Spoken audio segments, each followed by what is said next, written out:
Bonjour et bienvenue sur la solidarité en avant, le podcast fait par une humanitaire pour les travailleurs et travailleuses humanitaires. Je suis Asma, actrice humanitaire diplômée en solidarité et coopération internationale et spécialisée en projets d'aide au développement. Dans ce podcast, je donnerai la parole aux acteurs et actrices de terrain, au nord comme au sud, pour décrypter les nombreux enjeux de la solidarité internationale, mais aussi pour découvrir les différents domaines d'intervention. Au fil des épisodes, je mettrai également la lumière sur les environnements dans lesquels ils sont amenés à travailler et les défis auxquels ils sont quotidiennement confrontés grâce à des témoignages sans filtre. En bonus, vous aurez la possibilité de découvrir différents métiers de la solidarité internationale. Au programme de ce podcast, découverte, partage de connaissances et retour d'expérience. Prêt à passer les prochaines minutes avec moi ? C'est parti! Bonjour Damien, merci beaucoup d'avoir accepté l'invitation pour participer avec Tokem Développement à ce nouvel épisode du podcast La solidarité en avant qui porte sur la promotion du développement local. Avant d'aborder de manière plus précise cette thématique, est-ce que tu pourrais te présenter et nous en dire plus sur Tokem Développement et ses actions ? Ok, oui, bonjour Asma et merci de me recevoir pour ton podcast. Donc pour répondre à ta question, moi je m'appelle Damien Laroche. Je suis le coordonnateur des programmes de l'association Tokem Développement et plus précisément, je coordonne les programmes eau, hygiène, assainissement, les programmes environnement, gestion des déchets et tout ce qui est relatif à l'entrepreneuriat agricole. Pour ma part, ça fait déjà un peu plus d'1 an que je suis en poste ici à l'ouest Cameroun, puisqu'on est situé dans la région de l'ouest, qui est une région peuplée par les Bamilékés, qui est une ethnie relativement connue en Afrique pour tout ce qui est entrepreneuriat, justement, commerce et négociation. Voilà, donc nous, notre association Tokem, c'est une association à but non lucratif et d'intérêt public qui a été créée en 2001 par la majesté le docteur Pierre-Marie Métangmo, voilà, qui est à la fois le chef traditionnel du village et également le président de notre association. Du coup, notre mission, ça consiste à encourager, à accompagner et à porter un petit peu les initiatives de développement des communautés locales. Vu qu'on est une association locale, si tu veux, on n'est pas susceptible de recevoir des financements directs des bailleurs internationaux, européens ou même juste français. Du coup, on a une association sœur, on peut dire même jumelle, qui s'appelle Elance. C'est une association pour l'action Nord-Sud. Et en fait, les deux associations ont été créées au même moment. Il y en a une qui est située à Lille, en France, là où Notre Majesté a fait ses études, et l'autre qui est située ici à l'ouest camerounais. Et en fait, à la base, c'était deux frères qui étaient présidents. Donc, Notre Majesté était président de Tokem et son frère était président de la ville, de l'association qui était en France. Et de par les études de Notre Majesté, si tu veux, il a réussi à jumeler notre village, donc de Tingbe, ici, avec la ville d'Aluin. Et c'est comme ça qu'est parti un petit peu les deux associations au même moment, avec un petit peu d'historique au niveau du jumelage, au niveau du familial aussi, puisqu'il y a une séparation de la famille ici, où la moitié est partie en France, l'autre est restée au niveau local. Donc c'est un petit peu ça que je peux te dire sur la création de notre association. Après, je peux te parler également des activités qui se déclinent en différents volets. Donc à la base, c'était vraiment axé sur la santé, puisque le président était docteur en médecine. Sauf qu'ils se sont rendus compte que s'attarder sur la santé, c'était soigner les conséquences, mais pas nécessairement les causes. Donc on a basculé des activités de santé sur des activités sur l'eau et l'assainissement, puisqu'on est une région endémique pour le choléra et toutes les maladies hydriques. Et ensuite, on s'est aussi orienté sur l'éducation. On a réussi à construire une école privée catholique dans l'enceinte de notre association, qui est aujourd'hui à presque 340 élèves.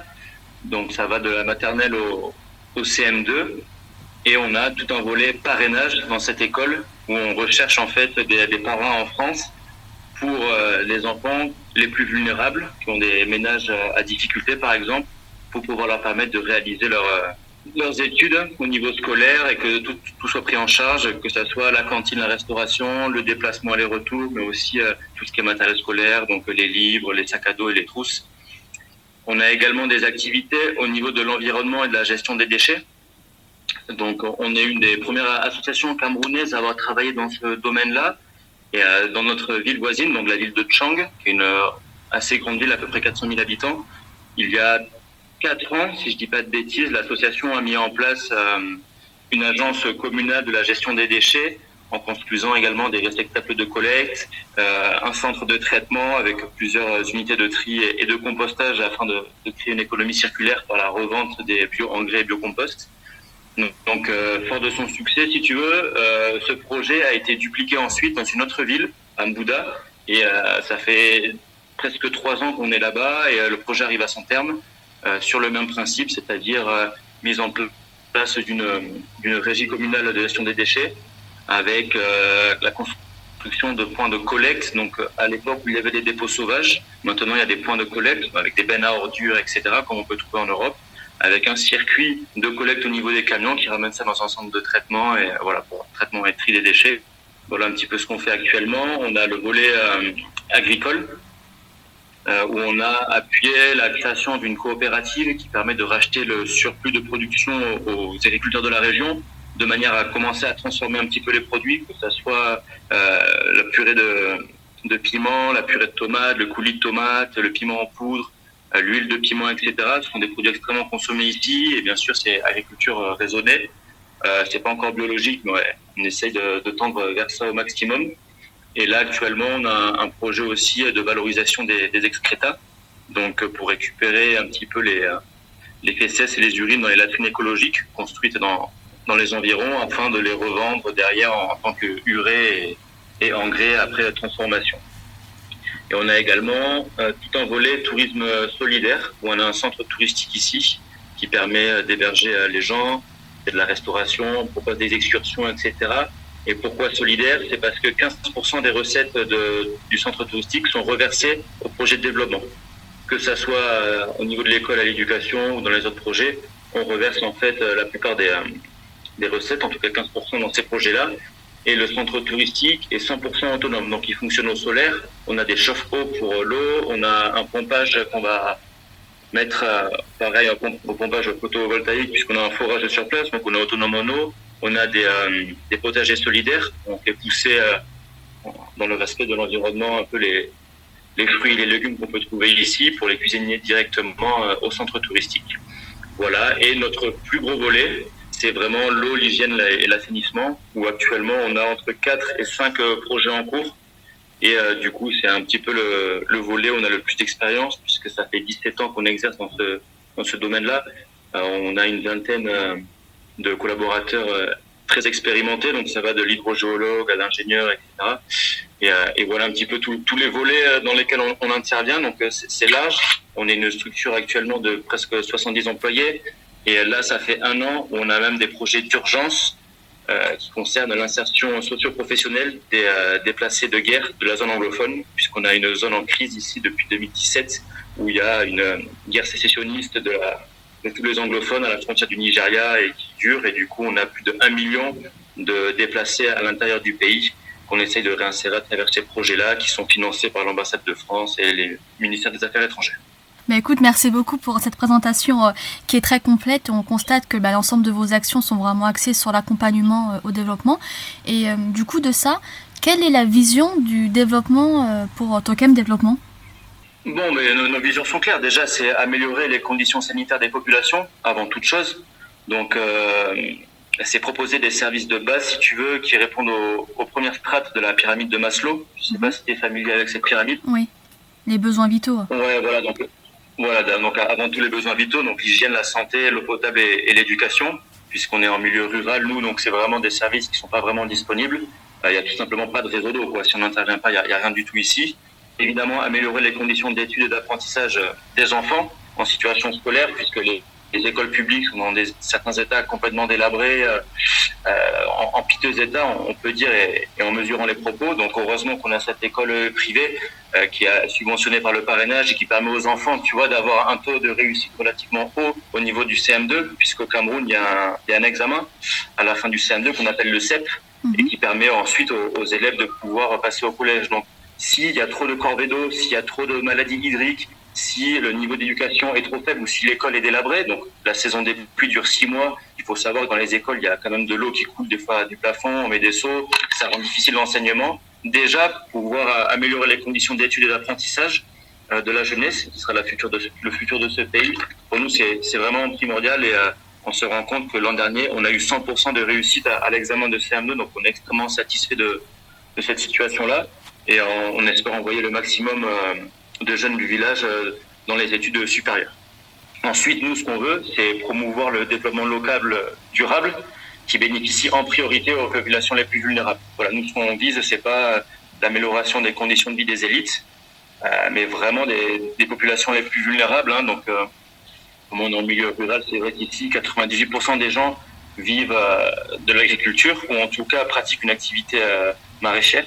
Donc, c'est important pour nous également de pouvoir proposer des services à ces gens-là qui ont déjà énormément de corvées et de pouvoir petit à petit leur proposer des emplois au niveau local, que ça soit par exemple dans l'éducation à l'école, que ça soit dans le tourisme, que ça soit après dans tous les travaux de génie civil. Ça leur permet d'ici de n'avoir non seulement les possibilités de travailler au point de vue agricole, mais également de trouver des emplois derrière dans des secteurs d'activité qui n'étaient pas initialement présents. D'accord. Pourquoi vous considérez en tant qu'acteur de terrain qu'il est nécessaire de développer le développement local en ne faisant pas, par exemple, appel à une intervention extérieure ? Alors déjà, je pense que ça part de la philosophie de notre fondateur, notre majesté et président, qui a écrit un livre sur le développement dans les années 90, qui a eu pas mal de succès à cette époque-là, et c'est vrai qu'il était très passionné par le développement, et sa philosophie, c'était que le développement était plein de petites choses faites par des petits gens dans des petits milieux. Donc si tu veux, ça peut te donner un petit peu une idée de la mentalité ici. C'est vraiment sur la solidarité, c'est sur l'entraide, c'est sur les compétences locales et le renforcement des compétences locales que l'on se base pour développer vraiment le développement local. D'accord. Puisque nous, ce qu'on pense, après c'est notre point de vue, c'est que pour monter un projet de développement, on se base déjà sur un besoin exprimé par les populations.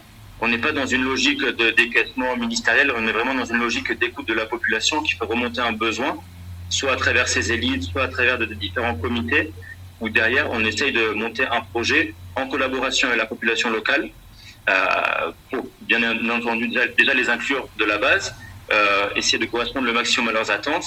Et une fois que le projet est monté, là par contre, on se tourne vers des bailleurs du Nord, que ce soit des syndicats, des agences de l'eau ou des institutions publiques. Et ensuite, pareil, quand on arrive à avoir les financements, tout de suite, nous, on essaye de contractualiser des entreprises locales, ou en tout cas proches de la région. On essaye de mettre à disposition les compétences des habitants, soit du village, soit de la ville voisine, même si bien évidemment on a quand même des gens de capitale. Et il y a toujours des volontaires et des services civiques de France qui viennent. Du coup, ça nous permet, si tu veux, d'avoir tout le panel de compétences, que ça soit la connaissance au niveau local, que ça soit un petit peu le montage budgétaire qu'on peut plus trouver chez les volontaires de solidarité, qui ont été formés expressément sur ça.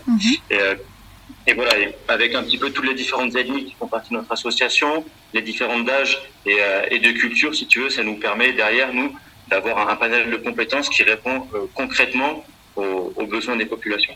D'accord. Et du coup, au-delà des personnes que tu viens de citer, dans la société civile, qui peut être acteur du développement, est-ce que les populations, ceux qui vont bénéficier de vos actions, peuvent être acteurs de leur propre développement ? Ah oui, absolument, absolument. Par exemple, je donne un exemple. Hier, on a créé un comité des usagers de l'eau. C'est-à-dire qu'on a créé un réseau d'eau dans une localité, avec des extensions, une bande fontaine avec un fontainier. Donc déjà, on va recruter les fontainiers au niveau local. Donc c'est quelqu'un, par exemple, qui ne travaillait pas ou qui était vers la retraite. On va lui proposer un emploi dans son village. Donc, c'est-à-dire servir la population jerrycan, etc. Et ensuite, ce fontainier fait partie d'un comité des usagers de l'eau. Dans un comité des usagers, du coup, il va y avoir un bureau exécutif avec un trésorier, quelqu'un qui va gérer les fonds, un agent de manutention, un plombier, des fontainiers, etc., des collecteurs. Et en fait, tous ces gens-là font partie de la société civile. C'est des gens du village, donc ça peut être très bien le mécanicien du village qui va se retrouver également agent de manutention d'appoint.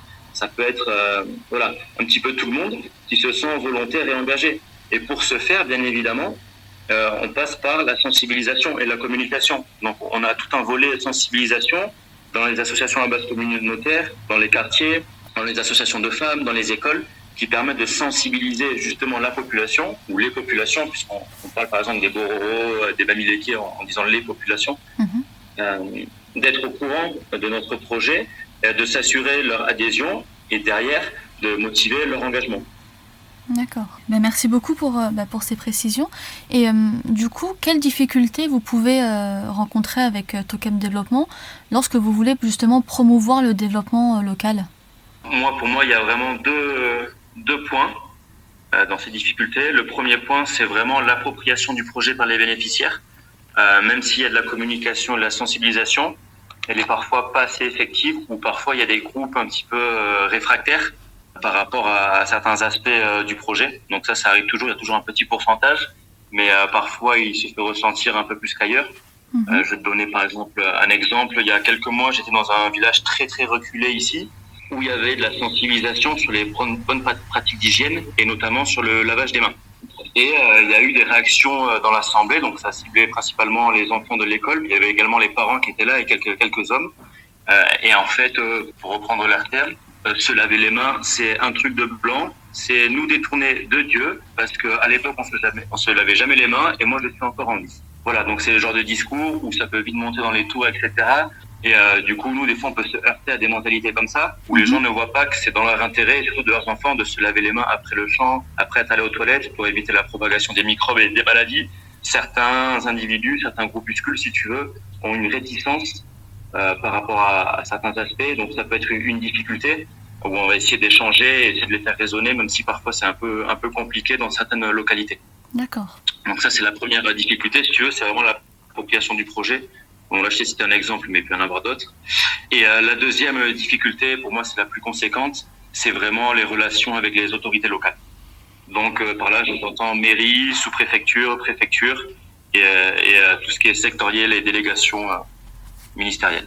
Pourquoi je te dis ça? C'est parce qu'en fait, ici, les autorités locales, comme dans beaucoup de pays dans le monde, les gens qui ont des postes à responsabilité ne sont pas forcément déjà les plus compétents. Il y a beaucoup de copinage par rapport, par exemple, aux partis politiques. Si les gens font partie du RDPC, qui est le parti de l'actuel président, Paul Biya, évidemment, il va se retrouver à des important que ses compétences, alors que quelqu'un qui a de l'expérience, etc., ne va pas forcément se retrouver à ce même poste s'il n'est pas du même parti politique, si tu veux. C'est aussi beaucoup de copinage interethnique. Donc quelqu'un d'une ethnie va favoriser la personne de la même ethnie ou de la même famille, etc. Et ce qui fait, c'est qu'on se retrouve avec des autorités locales qui peuvent éventuellement prioriser des intérêts politiques ou financiers ou même individuels qui vont être différents des intérêts des projets de développement, qui sont beaucoup plus tournés vers la solidarité, le partage et la collectivité. Je vais te donner un exemple aussi pour que tu soulignes un peu ce que je te dis. On a fait, par exemple, un réseau d'eau ici, là, juste à côté de notre village, avec château d'eau, distribution et tout ça. Et on est passé par la mairie. Donc, c'est-à-dire que les financements de notre asso, une partie a été virée sur le compte de la mairie qui devait faire les travaux. La mairie n'a pas réalisé correctement les travaux. Elle n'a pas respecté le contrat de travaux. Du coup, il se trouve que rien ne fonctionne. Ils ont mis du matériel chinois au lieu de prendre du matériel qu'on avait préconisé, etc. Donc les coupures de courant, tout a grillé, etc. Bon, ça c'est ce qui se passe. Ils ont volé un petit peu le marché des travaux. Hein. Ils ont pris 24 millions sur le marché sans justification, etc. La personne qui était en charge des travaux était en fait la maire adjointe, qui était la femme du maire. Donc si tu veux, des conflits d'intérêts. Mais derrière, la mairie, si tu veux, le maire a changé. Il y a eu des élections municipales. Et tous les ans, toutes les communes du Cameroun reçoivent des subventions de plusieurs de centaines de millions de francs CFA. Et le maire, par exemple, ça fait 3 ans, il n'a pas investi un seul franc dans la réhabilitation de ce réseau. Il fallait juste changer une pompe, changer un câble électrique d'alimentation. Donc il y en a, je sais pas, en euros, je sais pas comment te dire, mais peut-être pour 2000, 3000 euros. Donc ce qui est même pas 1% du budget annuel de la mairie. Et en fait, ils ont préféré acheter une voiture de fonction à monsieur le maire, des choses comme ça. Et du coup, on se retrouve avec 40 000 bénéficiaires qui n'ont même pas d'eau potable, alors qu'il y a un réseau qui est tout neuf, prêt à être distribué, tout simplement parce qu'il n'y a pas les efforts derrière et parce que la mairie ici qui est en charge du réseau, si tu veux, ne considère pas ses propres populations. Elle préfère mettre de l'argent dans d'autres projets plutôt que dans l'intérêt des populations. Et ça, c'est qu'un exemple parmi tant d'autres. Et ça, pour nous, c'est une énorme difficulté puisque, par exemple, tu vas vouloir créer un comité de développement qui va s'occuper de quelque chose. Et pour créer un comité, il faut un arrêté municipal. Pour un arrêté municipal, il faut que le préfet ou le maire valide et mette son tampon sur l'arrêté. Donc il va te dire où est ma part. qu'est-ce que je gagne? Et derrière, toi, dans ton projet, t'as pas prévu de donner 500 € à monsieur le maire pour sa signature, puisque c'est pas éligible par les bailleurs, bien entendu, on appelle ça de la corruption. Donc, il va peut-être refuser de signer. Et donc, tu ne peux pas légaliser ton comité, et du coup, tu peux pas travailler, je sais pas, ta gestion des déchets, ou ta gestion d'un autre ouvrage, ou etc. Donc, on se retrouve des fois dans des situations compliquées, où la corruption à un certain niveau nous bloque dans l'exécution des projets, et bloque même la volonté et l'engagement des bénéficiaires. D'accord. Donc ça, vraiment, c'est les difficultés récurrentes. Souvent, on peut travailler également dans une commune voisine où la commune elle va décider de quadrupler son budget alloué au projet. Donc, au lieu de nous mettre des bâtons dans les roues et tourner vers la corruption, elle va être tournée vers le microcrédit, vers mobiliser des fonds, faire des demandes de subventions à l'État pour participer en plus à son projet. Donc, on a aussi le comportement inverse dans certaines localités. C'est un peu qui tout double, et pour moi, c'est le problème, c'est que quand les mairies ne sont pas vraiment dans le même sens que le projet, elles sont pas tournées vers cette solidarité, ce développement local, mais ils sont plus tournés vers des intérêts soit financiers ou politiques. Derrière, on se retrouve un petit peu coincé parfois, puisqu'on a besoin de l'aval des autorités administratives pour pouvoir se déployer dans le projet. À contrario, parfois certaines communes vont se mobiliser techniquement, humainement et financièrement beaucoup plus que ce qui était prévu, parce qu'ils comprennent l'intérêt qu'elles ont à gagner à travers ça. Déjà, certains maires comprennent que s'ils délivrent une ville propre, s'ils délivrent une ville sans maladie hydrique ou avec de l'eau potable pour tout le monde à bas coût, les populations ne vont être que contentes. Donc il y a une satisfaction des populations, une satisfaction du porteur de projet, et derrière il y a une satisfaction au niveau politique, puisqu'il peut servir aussi à un intérêt politique et viser une réélection. Donc il y a certains maires qui vont avoir cette vision, et d'autres qui ont beaucoup plus une vision à court terme et qui cherchent à prendre une part de gâteau. Et s'ils n'ont pas leur part, ils vont mettre des bâtons dans les roues. Donc voilà, c'est un peu une difficulté que je voulais partager. D'accord. Et du coup, face à ces difficultés, je suppose qu'il y a quand même des situations où le projet qui est mis en place va avoir un impact et va porter ses fruits.